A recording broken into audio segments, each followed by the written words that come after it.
صبا کو سمجھ نہیں آیا کہ وہ تنقید کر رہے ہیں کہ تعریف۔ آپ نے مجھے معاف نہیں کیا آج تک؟ وہ کھاتے کھاتے رک سا گیا۔ تمہیں لگتا ہے کہ تم نے کوئی جرم کیا ہے؟ ان کا وہی انداز تھا۔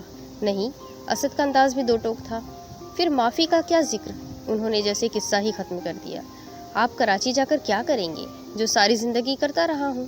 پانی کا گلاس بھرتے ہوئے انہوں نے اپنے مخصوص سے انداز میں جواب دیا۔ بابا، اگر آپ نے کام ہی کرنا ہے تو ادھر اسلام آباد میں ہی بزنس سیٹ کر دیتا ہوں میں آپ کے لیے۔ کیوں؟ تم میرے باپ ہو کیا؟ تم کیوں سیٹ کرو گے میرے لیے بزنس؟ ان کا وہی سخت کھرا لہجہ تھا۔ اچھا، خود کر لیں۔ تمہیں میں نے کبھی کہا ہے کہ مجھے تمہارے مشوروں کی ضرورت ہے؟ نہیں، لیکن کوئی لیکن ویکن نہیں۔ اپنے کام سے کام رکھو۔ ہوں گے تم بہت بڑے وکیل، لیکن میں باپ ہوں تمہارا، مت بھولا کرو یہ بات۔ چلے، صحیح ہے، ایک ہفتہ رک جائیں اور پھر پتہ نہیں کب آنا ہوگا آپ کا۔ اگلے ہفتے کی ٹکٹ کرا دیتا ہوں۔ ٹھیک ہے۔ وہ جانے کیسے مان گئے تھے۔ اسد کو خود حیرانی بھی ہوئی تھی۔ صبا بیٹا، تم بتاؤ، مکان اور دکان کا کیا کرنا ہے؟ اس سے بات کرتے ہوئے ان کے لہجے میں ایک واضح نرمی اتری تھی۔ ان کا خلوص محسوس کر کے اسے اپنی پچھلی ساری باتوں پر ندامت محسوس ہو رہی تھی۔ اسد کو ہی تو وہ ان کی لالچ کی داستانیں سناتی رہی تھی، اب اس کے سامنے اسے بہت زیادہ شرمندگی بھی محسوس ہو رہی تھی۔ کچھ سوچا ہے تم نے کہ دکان بیچنی ہے کہ کرائے پر لگانی ہے؟ ماموں کو وہیں رہنے دینا ہے کہ نکالنا ہے؟ تایا جان، ماموں کو وہیں رہنے دیں، اور دکان میں سوچ رہی ہوں کہ بیچ دیں۔ آج بھی ان کے سامنے اس کی آواز کھل کر نہیں نکلتی تھی، حالانکہ کافی ساری غلط فہمیاں دھل چکی تھی۔ دیکھ لو، قبضہ کر لینا ہے انہوں نے، لالچی لوگ ہیں وہ۔ ان کا وہی بے لاک انداز تھا جو اسے پسند نہیں آیا تھا۔ جو بھی ہو، وہ میرے ماموں ہے، اچھے برے وقت میں ہمارے ساتھ رہے ہیں۔ چلو، جیسے تمہاری مرضی۔ اسد، دکان تم نے بکوانی ہے۔ ٹھیک ہے بابا، اور ہاں، ایک بات یاد رکھنا۔ ان کا لہجہ سنگین ہو گیا تھا۔ جی بابا۔ صبا میرے بھائی کی آخری نشانی ہے، اس کے ساتھ کوئی زیادتی کرنے کا سوچا بھی نا تو جان نکال دوں گا تمہاری۔ جانتا ہوں بابا۔ ایک ہفتہ انہوں نے مزید قیام کیا تھا اور اس کے بعد وہ کراچی واپس چلے گئے تھے۔ اس دوران صبا کے تائی کے ساتھ تعلقات بہت اچھے ہو گئے تھے، البتہ تایا سے جھجک برقرار تھی، حالانکہ وہ تائی اور اسد کی نسبت اسے اور اس کی بات کو زیادہ اہمیت دیتے تھے، مگر وہ ان سے شاید بے تکلف کبھی نہیں ہو سکتی تھی۔ ان کی شادی کو 1 ماہ سے زیادہ کا عرصہ ہو چکا تھا اور وہ ابھی تک سب قبول نہیں کر پائی تھی۔ اسد کے ساتھ اس کا وہی دھوپ چھاؤ سا تعلق تھا۔ وہ شخص اسے کسی سمندر کی مانند لگتا تھا جس سے ٹکرا کر اس کی تمام تر شوریدہ سری دم توڑ دیتی تھی۔ اس کے ساتھ اس کے تعلقات بہت سارے مراحل سے گزرے تھے۔ پہلے وہ اس سے شدید متاثر ہوئی تھی، پھر متنفر، اور اب اسے لگتا تھا کہ وہ اس کی اسیر ہوتی جا رہی ہے۔ کبھی کبھی تو لگتا تھا کہ کڑی دھوپ کا سفر اب اختتام پذیر ہو گیا ہے، مگر اسے اپنی قسمت پر یقین نہیں آتا تھا۔ رافع نے اتنے دعوے کیے تھے، مگر پھر بھی کتنے آرام سے راہ بدل لی تھی۔ اس شخص نے تو کوئی وعدہ نہیں کیا، پر اس پر یقین کرنا چاہیے کہ نہیں؟ وہ الجھن میں مبتلا تھی۔ کن سوچوں میں گم ہو؟ وہ نہ جانے کب سے اس کے پیچھے کھڑا تھا۔ وہ تو پہلے آدھے گھنٹے سے اپنے کمرے کی کھڑکی میں کھڑی تھی، لان میں نظریں جمائے گہری سوچوں میں کھوئی ہوئی تھی۔ کہیں نہیں، مجھ پر یقین کرنا مشکل لگ رہا ہے نا؟ اس کا انداز دوستانہ تھا۔ صبا نے اس بات میں سر ہلایا۔ پچھلے 17 سال سے میں صرف تمہارے نام کے ساتھ وابستہ تھا، تمہارے نام کے ساتھ بے وفائی نہیں کی تو تمہارے ساتھ کیسے کروں گا؟ اسے کندھوں سے تھام کر اپنی طرف موڑتے ہوئے وہ اسی سحر انگیز انداز میں مخاطب تھا۔ میں نے تو کی تھی نا، اب تو نہیں کرو گی؟ نہیں، لیکن میں ماضی کی راکھ کریدنے والوں میں سے نہیں ہوں، میں حال میں جیتا ہوں۔ تم نے حال کی یقین دہانی کرا دی اور میں نے یقین کر لیا۔ اتنے آرام سے؟ وہ اس کی چمکدار آنکھوں میں دیکھتی بے یقین ہو رہی تھی۔ ہاں، حالانکہ میں وہی لڑکی ہوں جس نے… نہیں، تم وہ نہیں ہو، میں وہ نہیں ہوں، کوئی بھی ہمیشہ وہ نہیں رہتا جو وہ تھا۔ کائنات کی ہر چیز مسلسل تبدیل کے زد پر ہے۔ مجھے فلسفی نہیں سمجھ آتی۔ وہ جھنجھلائی تھی اس کی بات پر بے ساختہ ہنسا تھا۔ صبا اسے دیکھ کر رہ گئی تھی۔ کبھی کبھی تو اسے لگتا تھا کہ خدا نے اس کی جھولی سے پتھر نکال کر ہیرا ڈال دیا ہے،